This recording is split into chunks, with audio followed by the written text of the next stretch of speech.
પણ અમિતભાઈ, દાહોદ પોલીસે તો એમના બંને પુત્રને ધરપકડ કરી અને એમની દાહોદ પોલીસે એની કામગીરી બતાવી છે ત્યાં. કિશનભાઈ, કરોડો રૂપિયાનું ભ્રષ્ટાચાર છે, કૌભાંડ છે.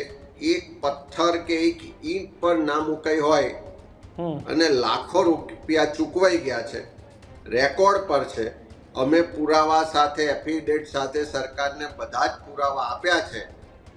એટલે મજબૂરીવશ કાર્યવાહી કરવી પડી.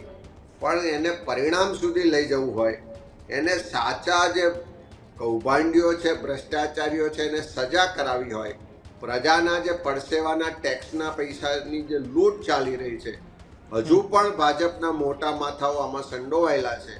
કદાચ એના રેલા છે ગાંધીનગર સુધી પહોંચે એવા છે, છેડા ગાંધીનગર પહોંચશે. એના કારણે તપાસને ક્યાંક ને ક્યાંક અત્યારે તો કરે છે, પણ પાછળથી ભીનું સંકેલવાનો પ્રયાસ થશે એવું લોકોમાં ચર્ચાય છે ને એવી પૂરેપૂરી શંકા છે. અને એવું ના થાય એટલા માટે જ બચુભાઈ ખાબડને મંત્રીમંડળમાંથી દૂર કરવા જોઈએ અને એસઆઈટી બનાવીને ગાંધીનગરથી પ્રમાણિક અધિકારીઓની તપાસ કરવી. મિત્રો, આવા જ વિડીયો અને શોર્ટ્સ જોવા માટે આજે જ અમારી ન્યૂઝ રૂમ યુટ્યુબ ચેનલને સબસ્ક્રાઇબ કરો.